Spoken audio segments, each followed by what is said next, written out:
Parfait. Alors, merci à tout le monde d'être ici et merci à Gemma pour l'organisation de cette belle journée d'études et pour moi donner l'occasion de vous parler un petit peu d'un projet sur lequel je travaille ensemble avec Jacopo Bodini et un autre chercheur du collège qui n'est pas ici, Antonio Lucci. Je vais développer aucune question de ce projet qui est sur une chose qui s'appelle la théorie, le modèle des deux mondes, lié à la question du rapport entre religion et technique.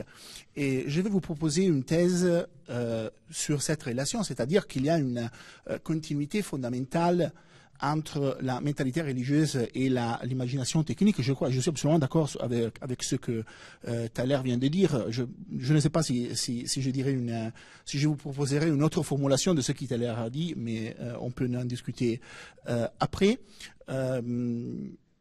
Notre culture a conçu la dimension technique comme un espace de médiation entre l'humain et la nature, l'individu et les autres, mais aussi comme un espace de médiation du soi, c'est-à-dire un espace de découverte et de développement du soi.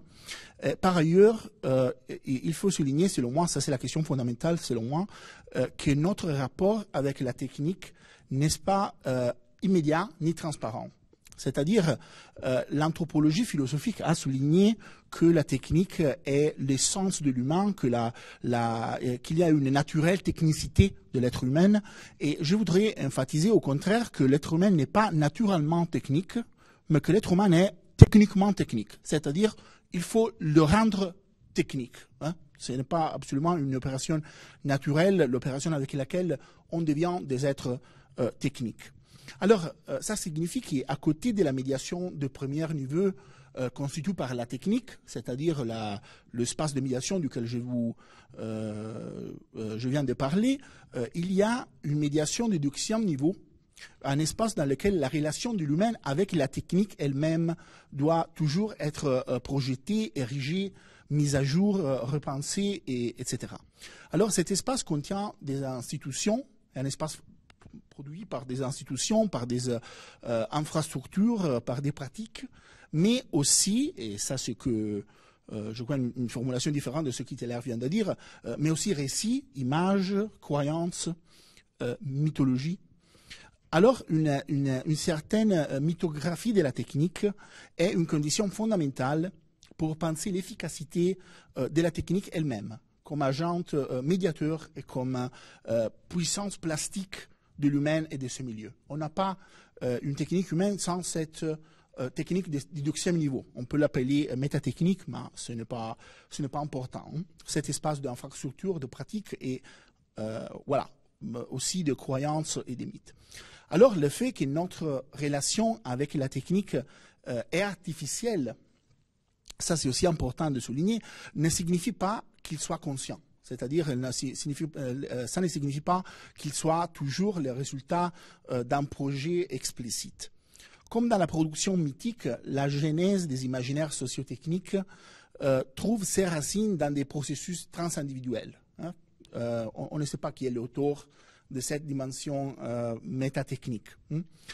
Imaginer notre rapport avec la technique signifie rendre raison de l'invisible, penser la cause la plus distante des faits proches, la médiation du sensible avec ceux que nous ne voyons pas.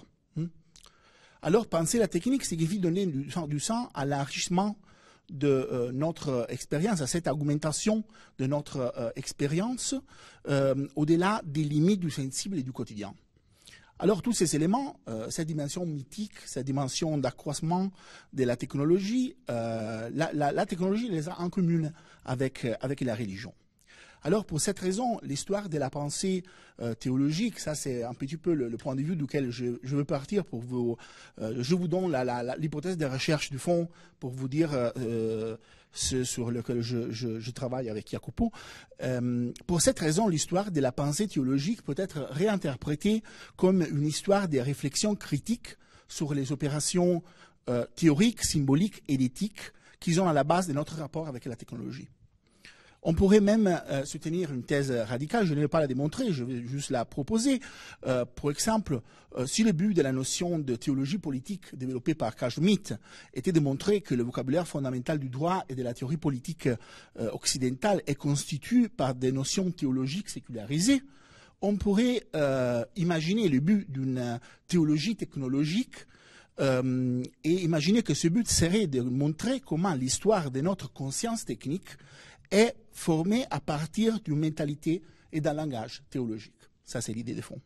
Alors, dans mon intervention, j'utiliserai cette thèse comme hypothèse de recherche. Je ne vais pas la discuter, mais je voudrais vous proposer un exemple concret d'un projet, c'est-à-dire je voudrais analyser l'importance de ce que j'appellerais la théorie des deux mondes, ou le modèle des deux mondes, dans la réflexion technologique la plus récente, et montrer comment la théologie peut nous aider à développer un regard critique sur cette théorie.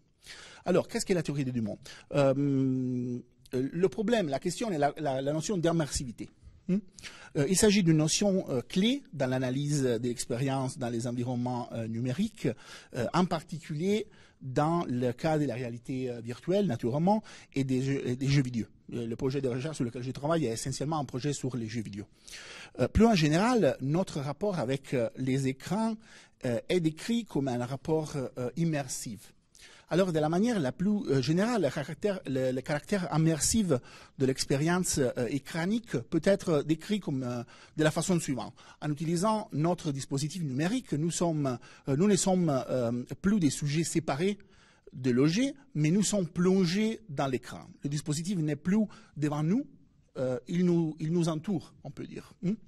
Alors, il s'agit au sens le plus propre d'une expérience de transcendance. Alors, parce que je vais m'expliquer. Dans l'interaction avec les médias numériques, le sujet quitte le monde physique, c'est la description la plus générique et la plus diffusée de l'expérience numérique. Le sujet quitte le monde physique et gagne accès à un autre monde. Et par exemple, la notion de cyberspace, créée par William Gibson dans son chef-d'œuvre Neuromancer, dans le 1984, nous donne précisément cette image. L'espace numérique est un deuxième espace, une dimension séparée de la dimension physique, et qui donc peut être plus ou moins réelle, plus ou moins importante. Alors, de cette façon, l'accès à un espace qui transcende l'espace physique est conçu comme une forme de transmigration de l'âme. Le sujet même se déplace, et dans ce voyage, il peut changer d'identité, constitution, nature. L'expérience immersive est une forme de métempsychose. Ça c'est la description la plus... voilà, c'est les récits qu'on peut trouver dans beaucoup de descriptions de l'expérience immersive en général. Il ne s'agit pas d'une théorie originale. Déjà avant la grande conversion numérique, c'est-à-dire même dans l'Antiquité, par exemple, l'expérience immersive avait été interprétée à partir d'un tel modèle.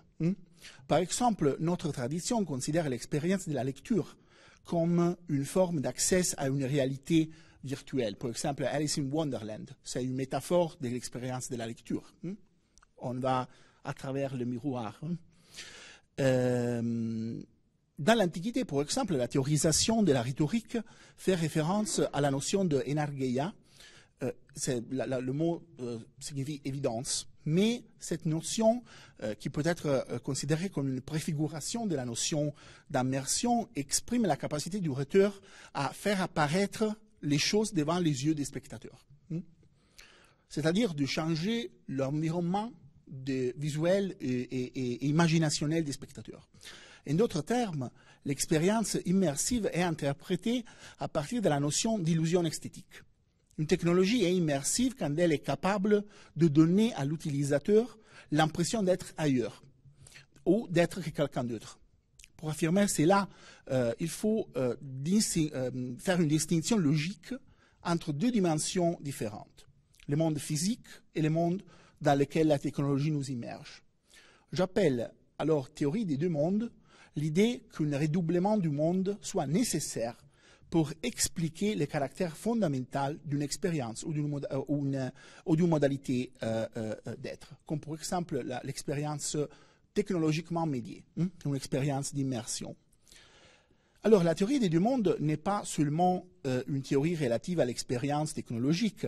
Elle a été employée dans toute l'histoire de la pensée occidentale pour rendre compte en termes extensifs d'une différence de caractère intensif, c'est-à-dire pour expliquer une différence modale comme une différence ontique.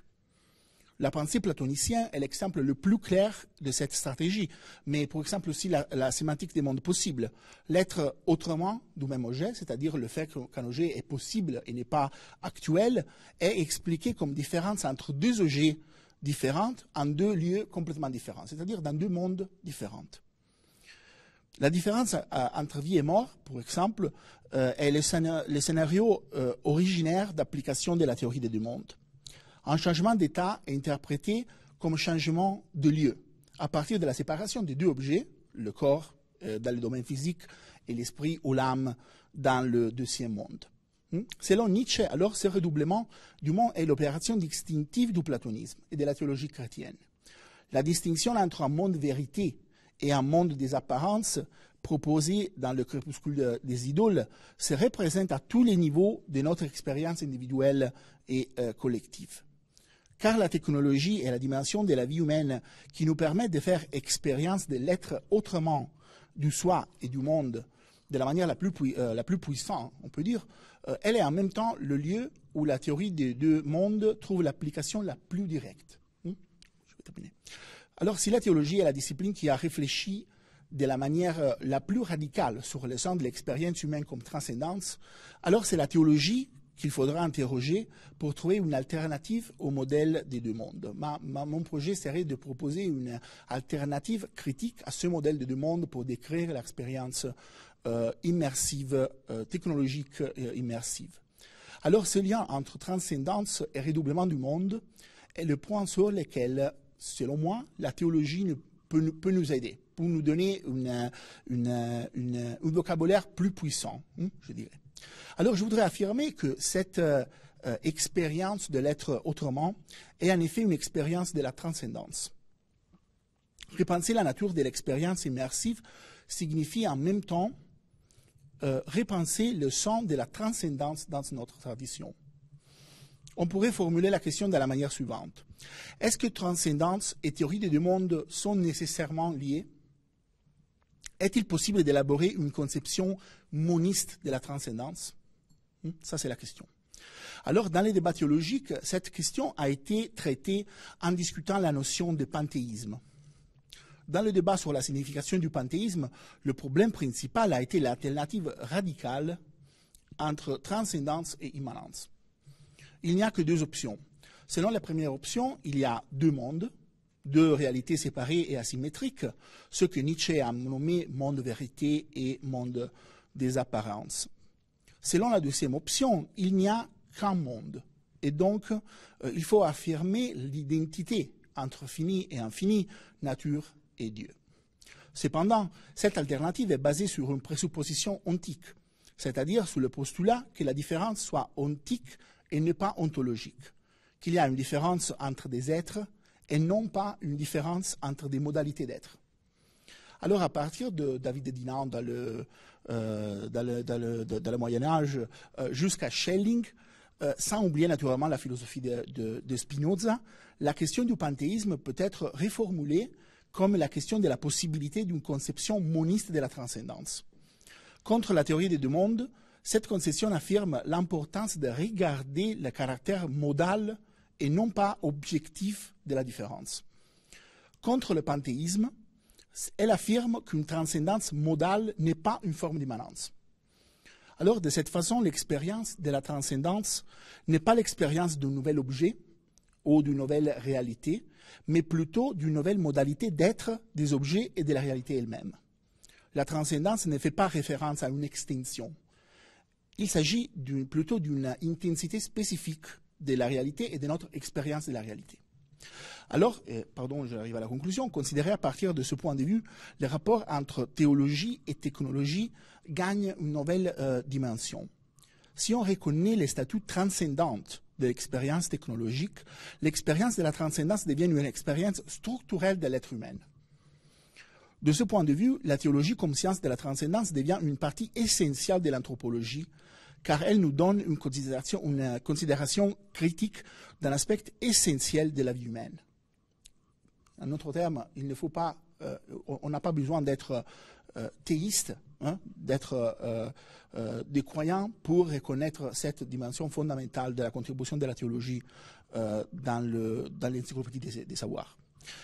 D'autre part, la technologie elle-même devient un champ expérimental pour la théologie.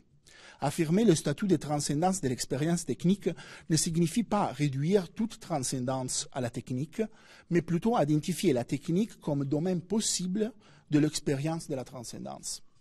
Et alors, dans le débat sur le sens de la soi-disant grande conversion numérique, la théologie de la technique gagne donc deux fonctions. Première, elle devient une théorie critique de l'expérience médiée. Deuxième, elle devient une phénoménologie expérimentale de la transcendance. C'est fini, merci.